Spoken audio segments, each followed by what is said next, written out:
青梧觉得身上有点冷，伸手去摸被子，被子没摸到，摸到了8块腹肌。他吓了一大跳，瞬间睁开眼睛，看到一个长得帅得不行的男人躺在他的身边。操，居然不是做梦。他昨夜觉得热得不行，到处找冷冰冰的东西降温，冷冰冰的东西没找到，找到了个男人，他靠上去觉得很舒服，但是那个男人不太老实，对他动手动脚。他当时觉得自己是在做梦，就往他身上画了一个符，让他动不了，自己能对他为所欲为。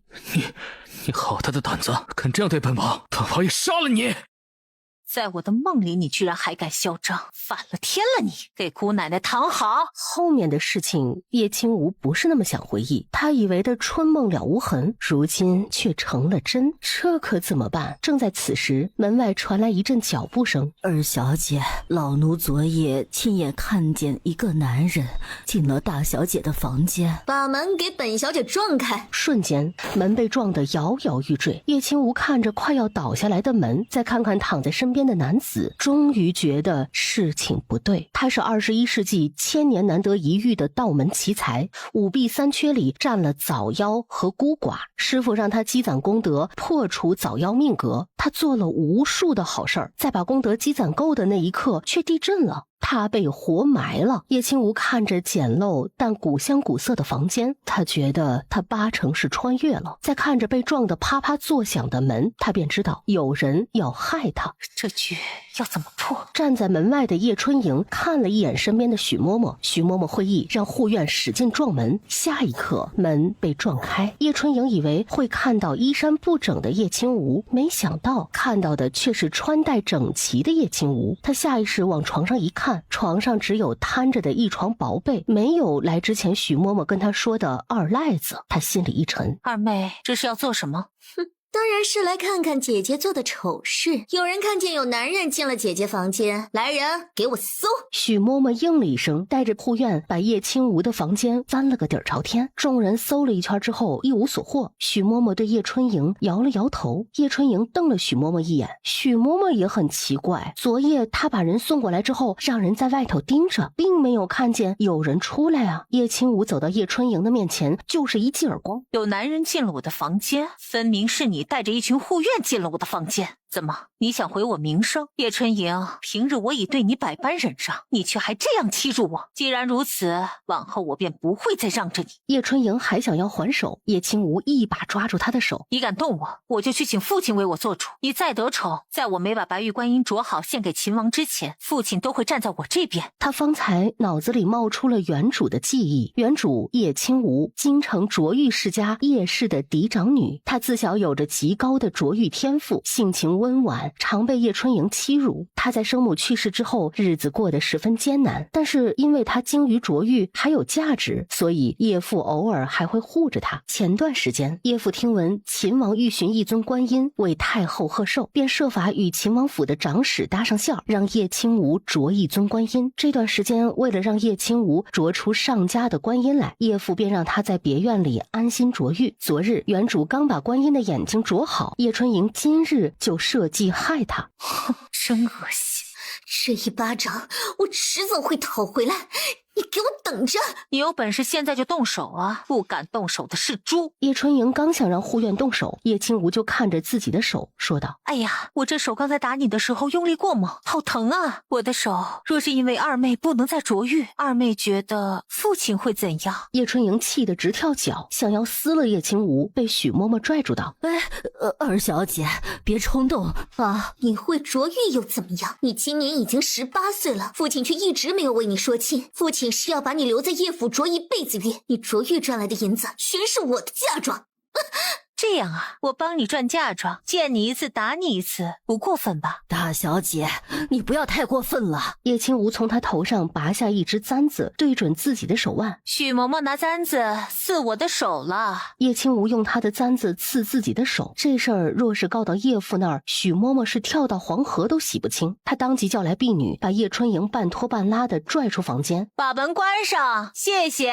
许嬷嬷怕他继续生事，只得又让护院关门，门已经被撞坏了，只能将门板合上。他们走后，叶青梧轻松了口气，立即跑到床畔掐了个诀，撤下了术法，露出了真容。叶青梧方才之所以对叶春莹动手，不过是想尽快的把人赶走，因为这个术法顶多维持1刻钟。他此时居高临下的看着裴玉衡，再看这个男人还是很惊艳。叶青梧觉得昨夜应该是出了差错，正常来讲，叶春莹不会挑一个这么好看的男人来睡她。下一刻，裴玉衡睁开眼睛，伸手掐住了叶青梧的脖子。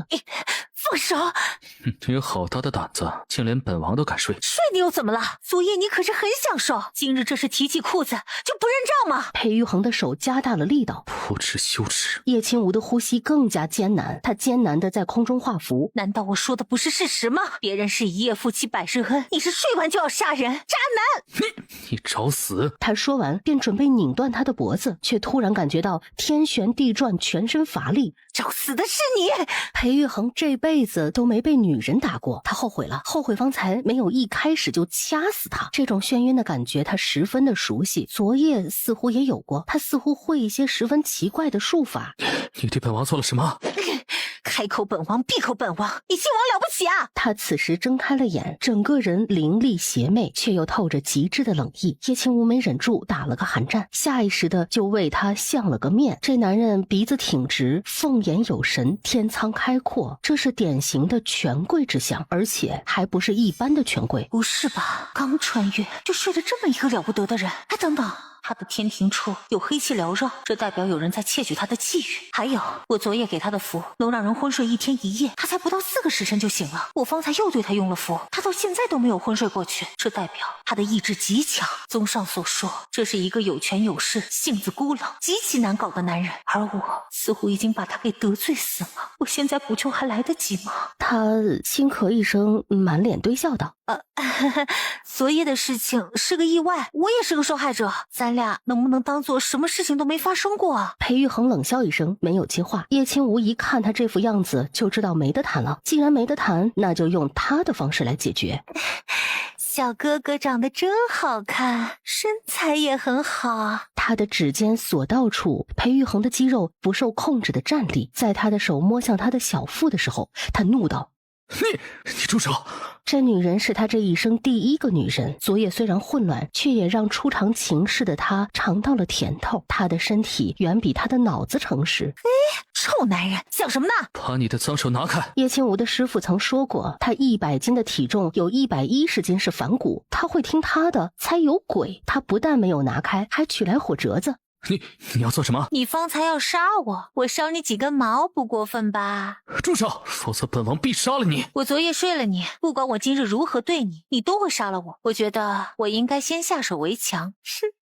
你喊呢？不过你就算喊破喉咙，也没有人来救你哦。事实是，中了术法的他根本就不能大声说话。叶青梧将火折子凑了过去。叶青梧做完他想做的事之后，说道：以后没事半夜别乱跑乱睡女人，不负责的渣男迟早会被打死。裴玉衡瞪大眼睛看着他，奇耻大辱，这绝对是奇耻大辱。叶青梧的手轻抚过他的眼睛，声音带着极致的蛊惑：睡吧，睡醒了什么都不记得了。裴玉衡怒到极致，恨不得爬起来把他撕了，可却觉得眼皮有1000斤重，眼睛合上就失去了知觉。等到他再次醒来，已经在离别院10里地之外的一处草丛里。这是哪儿？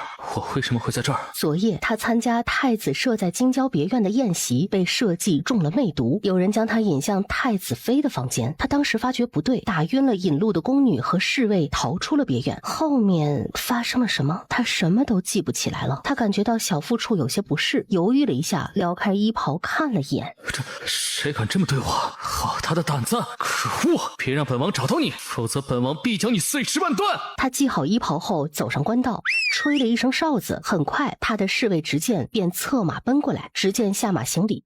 属下来迟，请王爷责罚。你可是昨夜本王从太子别院出来后去了哪里？昨夜属下被人引开，没有见到王爷，所以属下并不知王爷去了哪里。去查方圆10里内有哪些别院，分别住了哪些人。1个时辰之内，本王要所有别院相关人员的名册。只见应了一声后，王爷，太子在找您。你传个消息给他，就说本王身体不适，一早就回了王府。昨夜的事若说和太子没有关系，他是一个字都不信。太子大他2岁，却什么都跟他抢，就连太子妃吴雪薇也是太子误会他喜欢，就强行娶了。前段时间他南下赈灾回京后，被元昭帝夸赞，册封他为秦王。当时太子没说什么，而后就有了昨日的宴会。他想到这些事情，心里的戾气便抑制不住的往上冒。王爷，你受伤了？裴玉衡顺着他的目光，看到自己锦袍上有一抹晕开的血痕，且那一处比其他的地方要皱得多，似被人狠狠地揉过。一段模糊的记忆冒进他的脑海，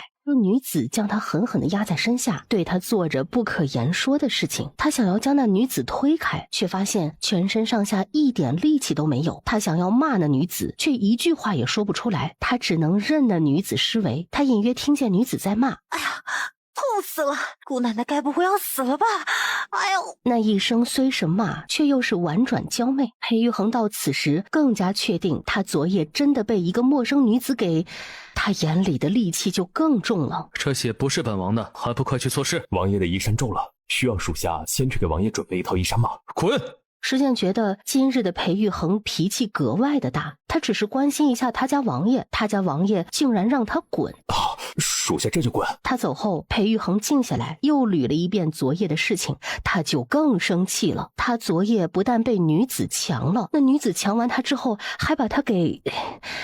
若是让他找到他，他必扒了他的皮。他斜眼看见衣衫上晕了血痕之处，有一个不太明显的莲花印记，从印在上面的痕迹来看，应该是玉佩上的纹样。而与此同时，叶清无揉了揉还十分酸痛的腰，那狗男人明明都被我用符制住了，我的腰怎么还这么酸呢？八成是那个狗男人太重了，我扔他的时候闪了腰。对，一定是这样。他揉完腰，看着眼前已经快完工的白玉观音，他的头就更疼了。原因无他，他虽是道门高手，但是他却不会琢玉。叶清无知道原主能在叶府安好的主要原因是能琢出上等的玉，他琢不出来就等同于废物。在这种情况下，逃出叶府对他来讲是最好的选择。但是原主还有一个7岁的胞妹，他若是逃走了，以叶父以及叶春莹母女的品性，他的胞妹大概会死在他们的手里。他占了人家的身体，便算是沾染了因果，就不能不管原主的胞妹，他得想办法破局。他起身欲去茅房，守在门口的许嬷嬷立即黑着脸道：大小姐，你要去哪里啊？你今天都没着一点玉。一大早有狗跑进我的房间，严重影响我的心情。在狗没来给我道歉之前，我是不会着玉的。大小姐怎么能这样说二小姐呢？二小姐若是狗的话，那大小姐岂不是也是狗吗？叶春莹和我都不是一个娘生的，她是狗，我怎么能和她是同类？我和她只有父亲相同。许嬷嬷，你好大的胆子，竟敢骂我的父亲是狗！我不是，我没有。我都听到了，你居然还敢否认？不行，我得回府告诉父亲，许嬷嬷骂他是狗。他说完就往外走，只是他走到垂花门的时候就被侍卫拦了下来。家主有令，大小姐没把白玉观音着好之前不能离开别院。我找我父亲有急事。大小姐请回，否则就休怪我等不客气。叶清无觉得这些侍卫有病，大清早坐马车扔那狗男人的时候都没被拦，这会儿他只是想四下转转就被拦，什么脑回路啊！叶春莹从一旁走出来，姐姐该不会是想找机会去会野男人吧？父亲是让你来这里着玉的，不是让你败坏叶府家风的。他到现在也没想明白，昨夜叶清无是怎么逃过那一劫的。他在叶清无那儿闹完之后，找到了被人打晕扔在府外臭水沟里的二赖子，知道二赖子就没进到内院。他问二赖子他是被谁打晕的，二赖子说没看见。他昨夜给叶清无下了那么厉害的媚药，叶清无怎么可能毫发无损？昨夜叶清无一定跟打晕二赖子的男人苟合了，只是他没有证据。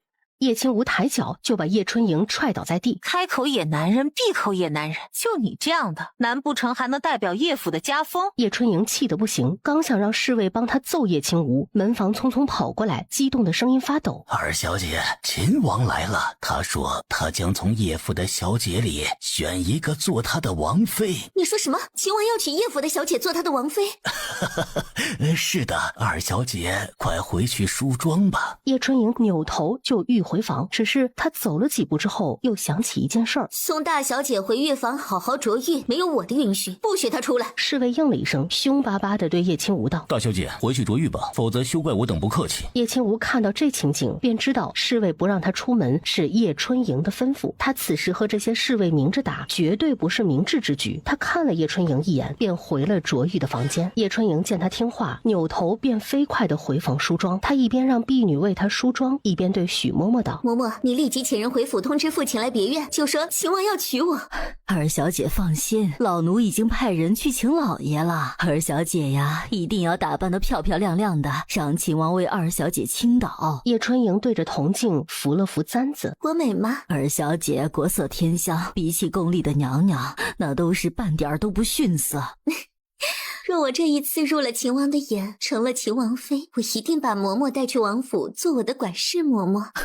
老奴在这里先谢过王妃。叶春莹虽有心把自己打扮得美美的，但是她也不敢让秦王久等。梳妆好后，立即让许嬷嬷扶着她去花厅见秦王。他一进去就停停袅袅地对着裴玉衡施了个礼：见过秦王殿下。裴玉衡斜斜地看了他一眼，眼里的厌恶不加掩饰。而叶春莹看到他的时候，心花怒放：下妇马上就到，有什么要求王爷尽管提。裴玉衡今日心情原本就差，来叶府别院之前已经做了好些排查，耐心也快耗尽了。他强忍着拧断叶春莹脖子的冲动，看了执剑一眼，执剑立即就开始今日已经说过多次的台词：我家王爷幼时曾遇过一次险，幸得一个小女孩相救，只是王爷脱险之后，那小女孩便离开了，只有她随身携带的玉佩在地上留下了一个印痕。王爷觉得那个小女孩施恩不图报，品行高洁，便决定等到那个小女孩长大之后就娶她为妻。于是这些年来，王爷一直在寻找那个小女孩。王爷寻了很长时间，发现那个小女孩可能是叶府的女儿，所以今日便上门来寻人。谁能拿出这种莲花纹样的玉佩来，谁便是王爷的救命恩人。叶春莹听到这里，才知道是门房传错了话，裴玉衡不是来娶叶家的女儿，而是来找救命恩人。他看到那个纹样觉得有些眼熟，便凑过去细细的看了看，立即就认出那是叶清无母亲送他的玉佩上的纹样。他瞬间无比的嫉妒：你可见过这纹样？叶春莹故作十分震惊道：这不就是我最喜欢的那块玉佩的莲花纹吗？裴玉衡听到这话，看向他：只是我幼时帮过不少人，不记得我曾经救过王爷。本王不需要你记得，你只需要有那块纹样的玉佩即可。王爷稍等，我这边去取。裴玉衡轻点了一下头。叶春莹一出花厅，立即叫来许嬷嬷，通知下去，从现在开始，叶清无的那块莲花玉佩就是我的。二小姐放心，这事儿啊，老奴会安排好的。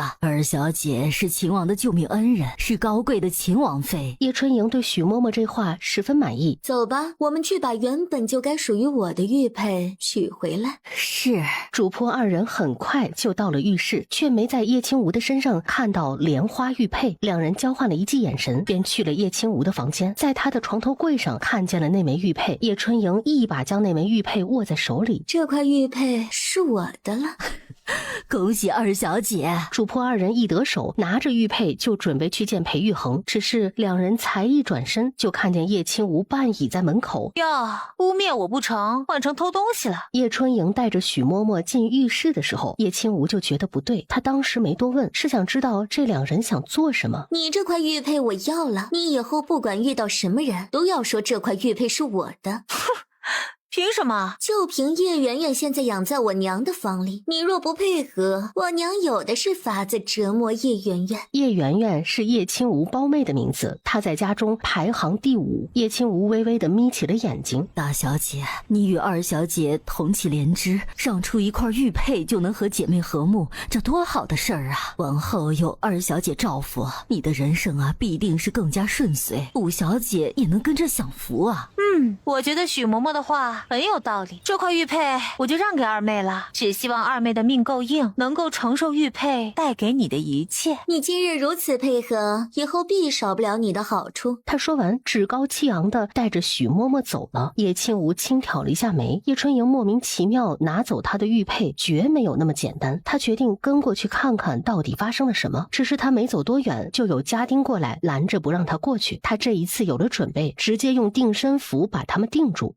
叶清无看见叶春莹喜滋滋地进了花厅，便轻手轻脚地贴在花厅的侧墙边，那里有一扇小门，他顺着那条小缝往里头看。王爷，请过目。叶清无想起之前门房的话，便知道眼前的这个男子应该是秦王。叶清无有些好奇，想看看他长什么样。只是此时从他的角度看去，一盆盆栽将他挡住。只见从叶春莹的手里将那块玉佩接过去，递给他。他没有伸手接，只不紧不慢地取出一块帕子，包着那块玉佩，往印记上一放，大小刚好，纹样也一模一样。他的唇微微扯了扯，眼神冰冷，看向叶春莹。这块玉佩哪来的？这块玉佩就是我的，王爷若是不信，可以问府里其他人。没错没错，这块玉佩二小姐每日都带在身上，全府上下都能保证。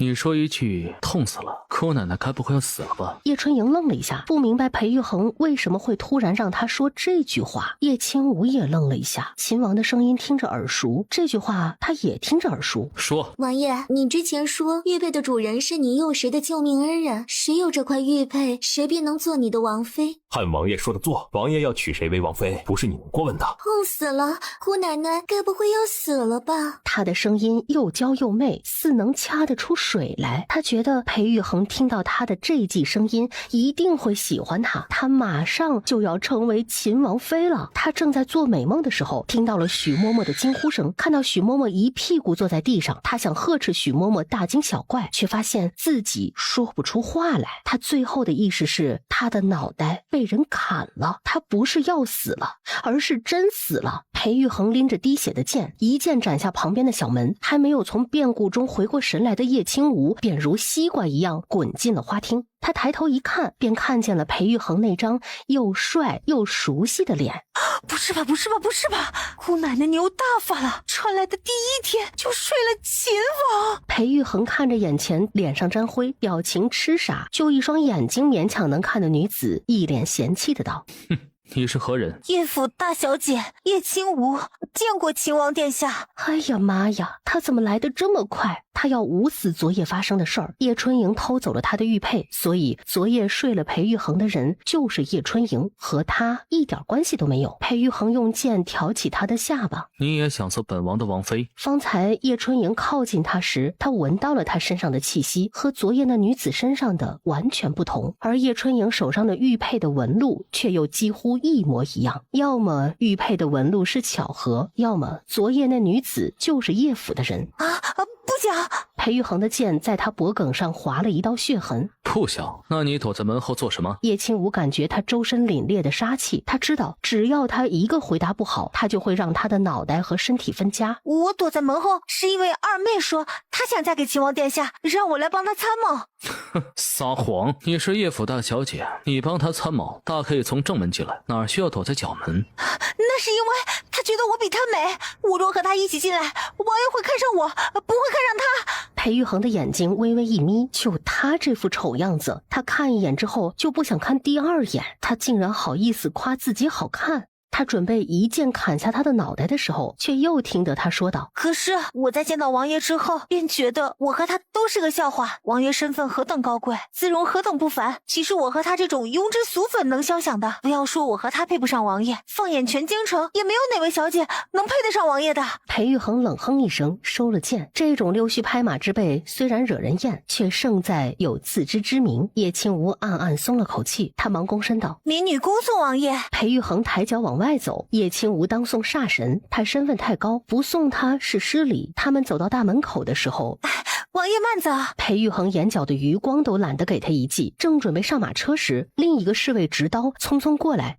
王爷，出事了！宫里传来消息，今日一早太子去贵妃娘娘那里告状，他说昨夜王爷一直盯着太子妃看，想来是余情未了。太子妃还有个亲妹妹，和太子妃长得有几分相似，若是贵妃娘娘同意，太子便去请陛下赐婚。太子走后，贵妃娘娘气得把10方宫给砸了。裴玉衡听到这话，眼里怒意翻腾。太子昨夜算计他未果，今日竟又跑去气他的母妃，简直就是欺人太甚。只是太子惯会做戏，明面上又顶着仁厚的名头，若跑到元昭帝那里告状，元昭帝只怕也会信。元昭帝信了之后，还不知道会让他娶个什么样的女子。他一扭头，便看见站在门口的叶清无。他见他看过来，忙挤出一抹狗腿至极的笑：赶紧走，以后都离姑奶奶远一点，最后以后都不要再见。去盆水泼他脸上。执剑虽不明所以，却依言从马车的水盆里取出一盆水，兜头泼在叶清无的脸上。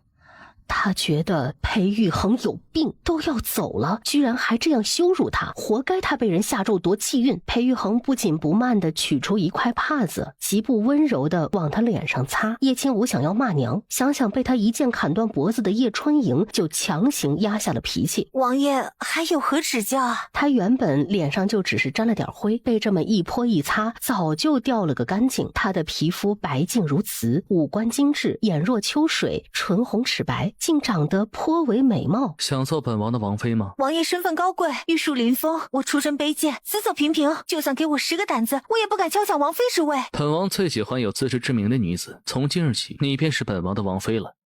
叶清无确定了，他不仅有病，还有大病。他正准备拒绝，叶父叶怀山从一旁的马车上匆匆跳下来。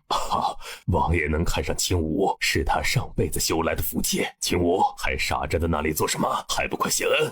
呸！我一点也不想嫁给裴玉衡，谢个屁的恩呐！叶怀山见他没有回应，忙笑呵呵地说道：清无能嫁给王爷，他高兴傻了。不行，绝不能嫁给他。王爷，我们叶府只是一介商户，而王爷是天皇贵胄，门第相差太多，我配不上王爷。更何况，我已有心上人，不是便要出嫁了。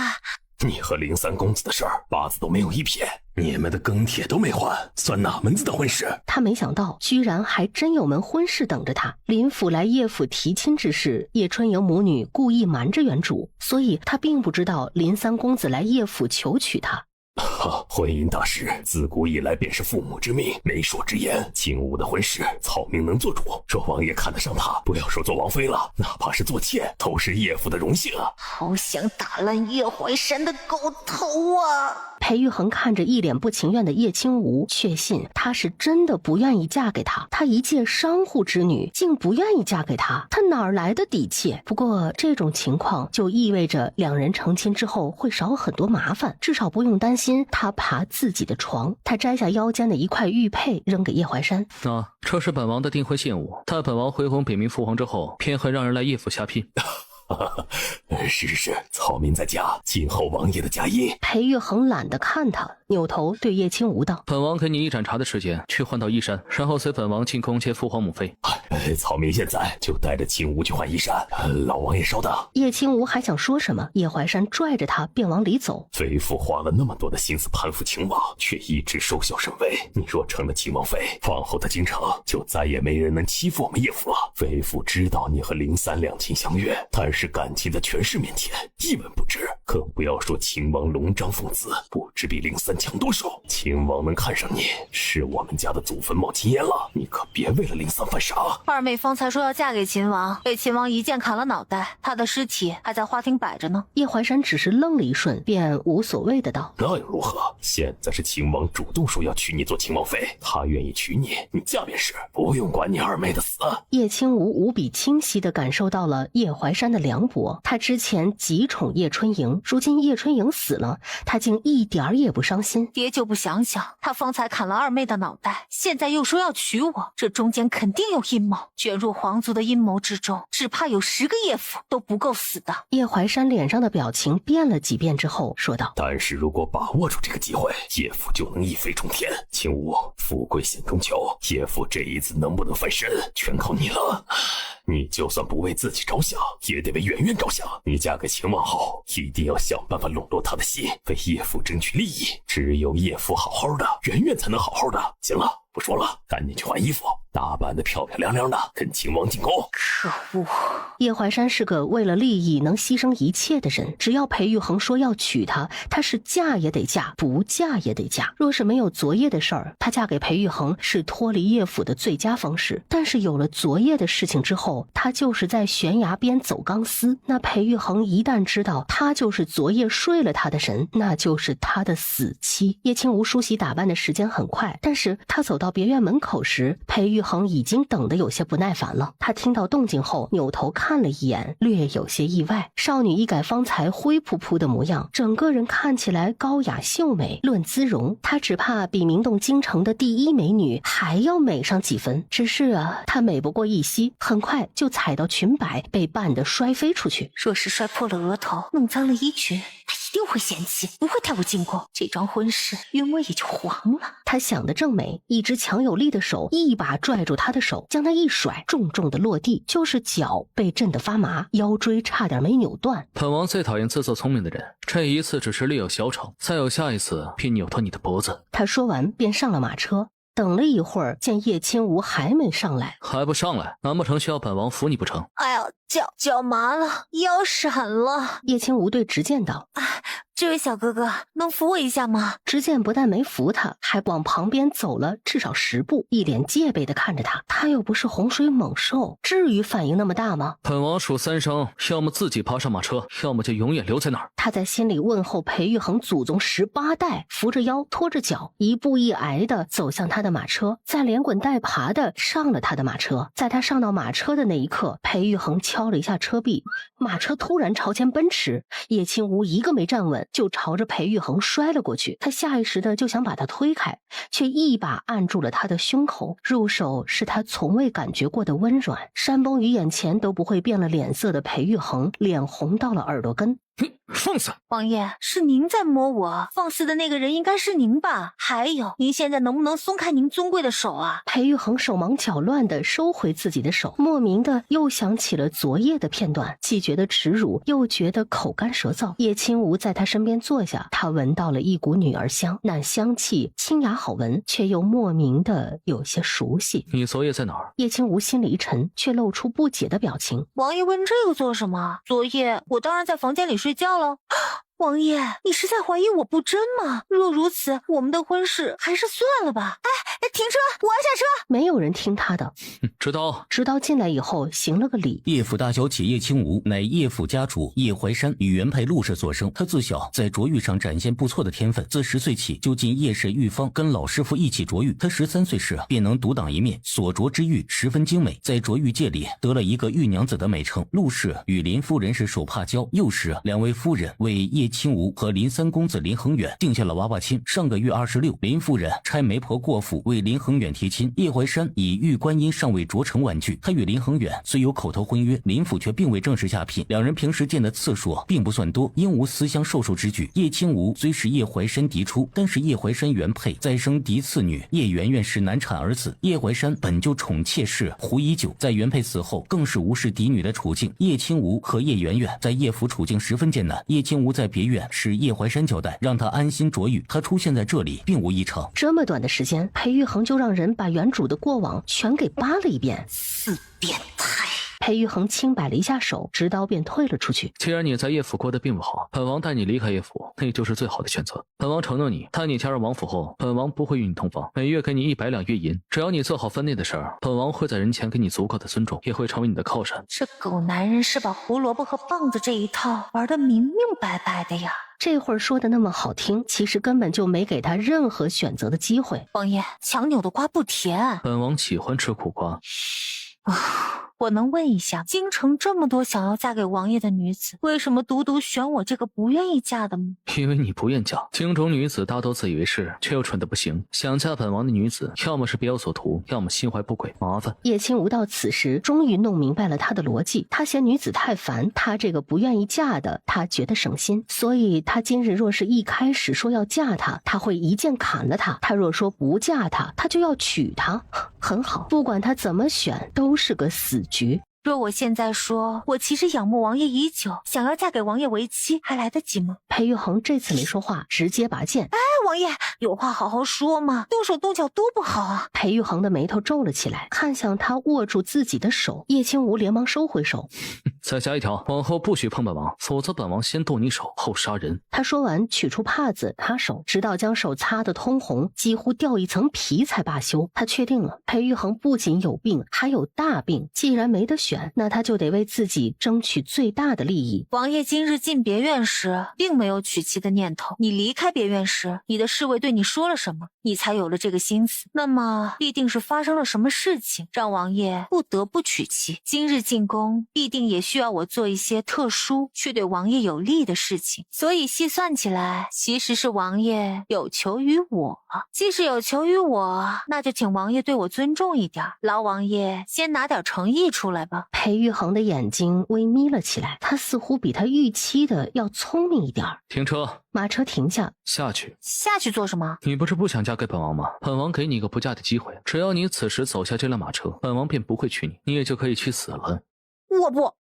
你确实不蠢，知道你此时下了马车，不是你自己会死，你的胞妹叶圆圆也会死。你既然知道这些，那本王问你，你方才哪来的胆子跟本王谈条件？叶清无深吸一口气，告诉自己要冷静。当然是从王爷那里借来的胆子喽。我若胆子太小，撑不起场面，丢的是王爷的脸。我方才就是在王爷的面前表演了一下我的胆色，我能在王爷的怒火下保持冷静，应对自如，王爷可还满意呀？裴玉衡听到这话，重新打量叶清无，眼里再次有些意外。王爷虽然是被逼无奈才动了娶我的心思，但是对王爷而言，哪怕是迫于无奈才娶的，那个人也不能太丑，不能太蠢，不能拖王爷后腿，不能丢王爷的脸。说句心里话，这种女子哪怕王爷权势滔天，也很难寻到，而我很可能是京城中唯一一个能符合王爷的这些要求，在必要时还能贡献其他价值的人。且我长得还不错，出身低，好拿捏，胆子大，还不愿意嫁给王爷。我不图王爷的人，甚至不图王府的权势，我只是有点贪财而已。王爷真的不考虑一下我的基本需求吗？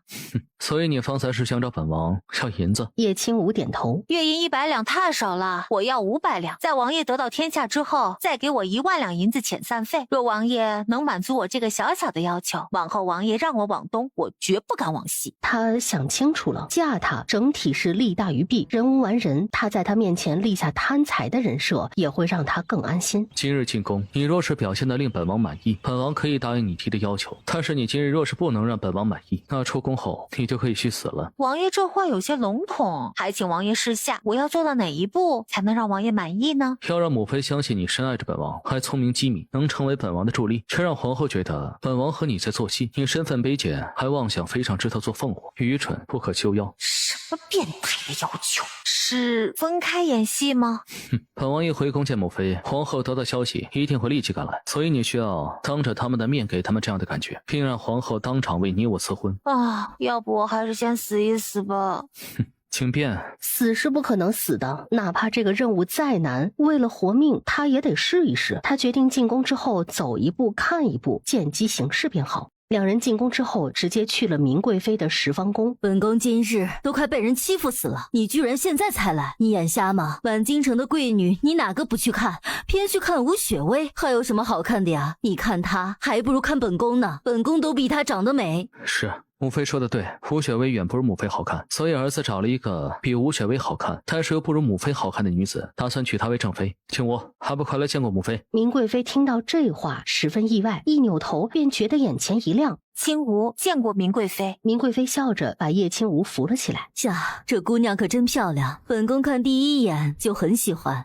她的确很招人喜欢，所以儿臣想让她做我的正妃。明贵妃一听这话，眸光深了些。令尊在朝中任极品官，家父是商人，在朝中无官职。你家经商是当朝首富，祖上世代琢玉，玉器虽然值钱，但是这个行业就不可能成为当朝首富。那你家有非常出色的儿郎，或者说同宗里面有优秀的人才？我是家中长女，下面有几个庶弟，庶弟们顽劣，不算优秀，同宗的儿郎里也没有经才绝艳之辈。那你自己己十分优秀，能谋算于千里之外。我只擅长卓越，宅斗略通，大格局的谋略完全不懂。你叫什么没什么，出身还那么低，你哪来的自信能做秦王正妃啊？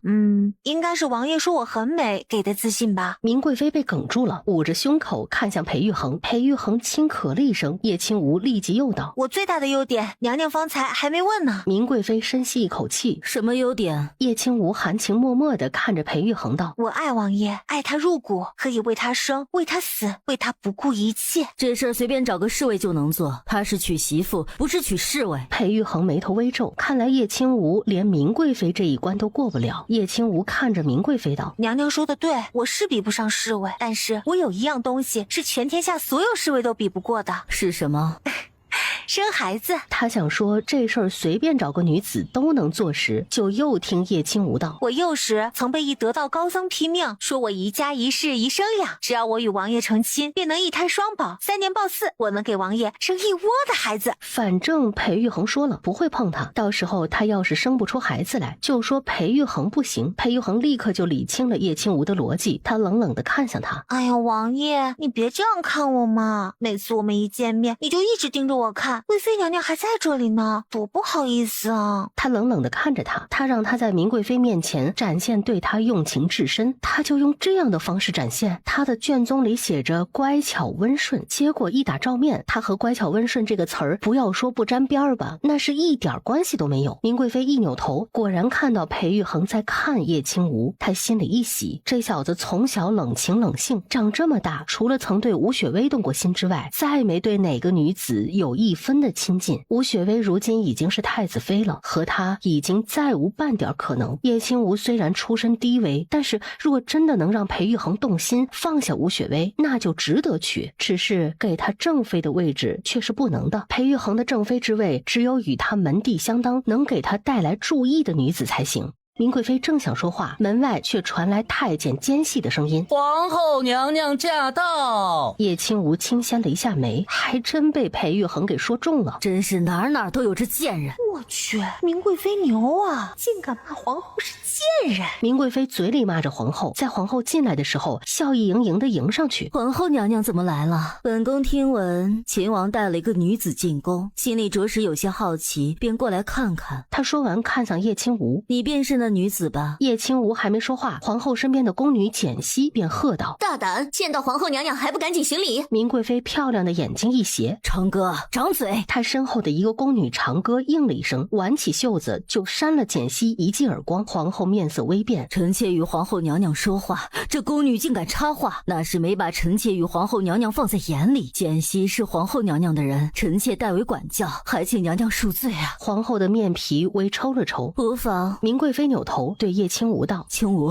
还愣着做什么呀？还不快过来给皇后娘娘见礼。她应了一声之后就给皇后行了个礼。皇后一看到她行礼的姿势，嘴角微勾起来，因为她行得一点儿也不标准，这就证明出身低微，没有受过良好的教养，完全不懂宫里的规矩。秦王难得又有心上人，本宫好奇的紧，抬起头来让本宫好好看看。他只让叶清无抬头，却没让他起身，摆明了是要给他下马威。但是叶清无直接站起来：是。简溪又想呵斥叶清无，明贵妃淡淡的扫了他一眼，他立即闭嘴。清无第一次进宫，之前没学过什么规矩，若有冲撞之处，还请皇后娘娘担待一二。皇后看着叶清无的那张脸的时候有些意外：无妨，本宫不是那种小气之人，长得这么美，难怪能入秦王的眼。本宫瞧着她的眉眼和太子妃似乎有几分相似啊。他这话一说完，裴玉衡和明贵妃的脸色肉眼可见的变黑。明贵妃知道皇后这么说不过是为了恶心她。皇后娘娘说笑了，清无的太子妃确实很像，本宫啊是越看越像。无妨，这世间原本就有长得相似的人，如今不过是被秦王碰巧遇到罢了。叶清无觉得皇后不愧是宫斗高手，这几句话里头全都是刺和钉子。清无啊，你是哪位大臣的女儿？本宫之前怎么从未见过你？这个不好说，我怕说了娘娘会治我的罪。裴玉衡听到这话看了他一眼，眼。以他对他这几个时辰的了解，他露出这种表情八成是要作妖了。叶清无见裴玉衡看过来，朝他甜甜一笑，裴玉衡飞快地撤回目光。两人的互动看在明贵妃的眼里是裴玉衡又在偷看叶清无，他喜欢极了他；看在皇后的眼里，则是裴玉衡对叶清无的嫌弃，不愿多看他一眼。皇后想起今日太子跟他说的事儿，叶清无应该是裴玉衡证明他放下了太子妃，临时找来充数的花瓶。模样是不错啊，却是一个身份卑贱、想要攀龙附凤的贱人。你说吧，本宫不治你的罪。我是玉皇大帝的女儿。胡说八道！我没有胡说八道，我说的都是真的。先天经里曾说过，天下卓越之人皆为玉皇大帝的子女。我幼时便拜入玉门，认玉皇大帝为父，自然是他的女儿。原来叶清无嘴里的玉皇大帝不是他认知里的玉皇大帝，只是就算叶清无再能扯，也改变不了他是商户之女的事实。你倒是个有趣的，秦王好眼光啊！多谢皇后娘娘夸奖，我也觉得我很有趣。他说到这里，含情脉脉地看向裴玉衡。王爷，皇后娘娘夸我呢。裴玉衡知道他是在演戏，配合地看了他一眼。你很好，所以皇后娘娘才会夸奖你。既然如此，我们能不能请皇后娘娘为我们赐婚呢？不行，明贵妃觉得哪里不行啊？本宫觉得他们很是般配。明贵妃想骂叶清无几句，说他身份卑贱，性子粗鄙，配不上裴玉衡。但是叶清无终究是裴玉衡喜欢的女子，就他们在的时候，他可以各种嫌弃叶清无，却绝不能当着皇后的面嫌弃。清无啊，她的出身是低了一些，顶多做贤儿的妾室，只是妾室自不需要皇后娘娘赐婚。母妃，儿臣喜欢清无，想娶她做正妃。贤儿啊，你别犯糊涂啊！母妃，我意已决。贤儿，婚姻乃是终身大事，你再喜欢清无，她也不能做你的王妃啊！叶清无觉得这个时候得再下点猛药，要不然这事儿很难成。贵妃娘娘，我是真的很喜欢王爷，我曾发过誓，若我不能嫁给他做正妻的话，我宁愿去死。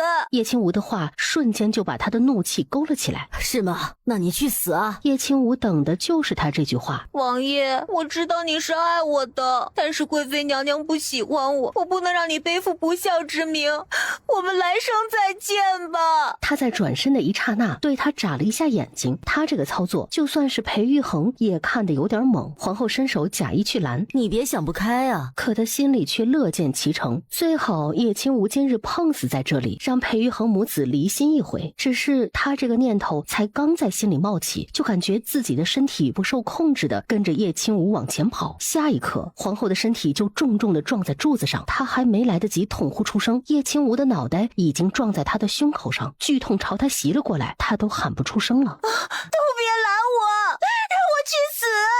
他说完往后退了几步，一脸不太聪明的继续朝皇后的身上撞去。皇后想躲，却发现不知道为什么她根本就躲不了。这一次痛得皇后发出杀猪般的叫声。两边的肋骨都撞裂了，是对称的，真棒！皇后娘娘，不要再拦着我，让我去死！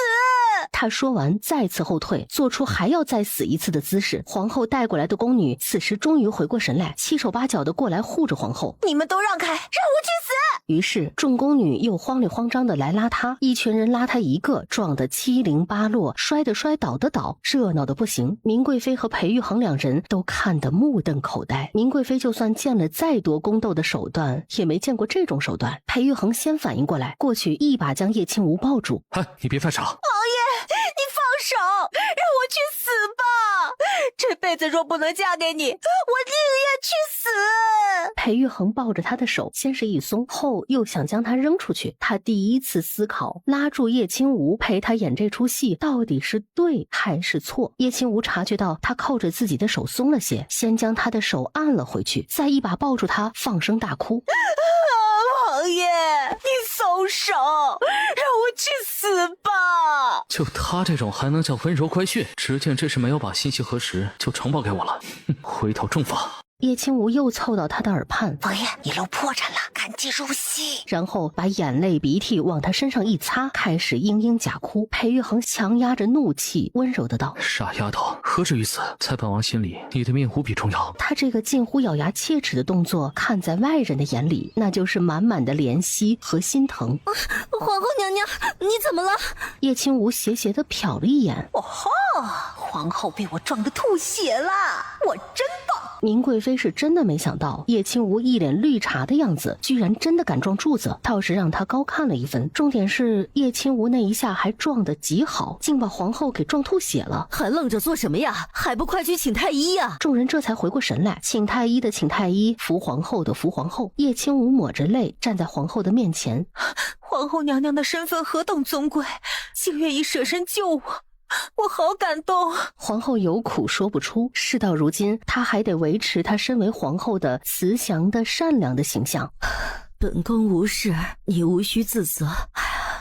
傻孩子，哪有什么东西比你的命是更重要的？听本宫一句劝，以后断然不能再做这种傻事了。是，清无听皇后的。皇后又扭头对明贵妃道：妹妹呀，这丫头本宫瞧着不错，她虽然出身是低微了一些，但是胜在对秦王是一片真心。你也听本宫一句劝，成全他们吧，别把这么好的一个孩子呀给逼死了。明贵妃到此时也回过神来了。纵观今日裴玉衡带叶清无进宫之事，透着古怪。这丫头该不会是裴玉衡特意找来帮她收拾皇后的吧？他一想到这个可能，看叶清无就顺眼了不少。但是他还是不同意裴玉衡娶叶清无做正妃。一哭二闹三上吊，本宫最讨厌这种人了。有本宫在，就绝对不会让他进门。叶清无听见明贵妃的话，又要开始哭。哎呀，别哭呀，这事儿由本宫为你做主。他说完对身边的宫女道：扶本宫回坤宁宫。宫女们应了一声，扶着皇后离开。明贵妃撇撇嘴，她儿子的婚事皇后能做个屁的主，就算是闹到元昭帝那儿，她也不会同意这桩婚事。皇后一走，明贵妃将叶清无先打量了一番，然后说道：方才是你故意的？叶清无冲她眨眨眼，却说道：什么故意的？我不知道贵妃娘娘在说什么呀。明贵妃一看她这表情，哪儿有什么不明白的？明贵妃的嘴角不自觉地往上抬，抬起来了一点儿，她自己反应过来了，又强行压了下去。少在本宫的面前抖机灵，本宫呀最讨厌你这种女子。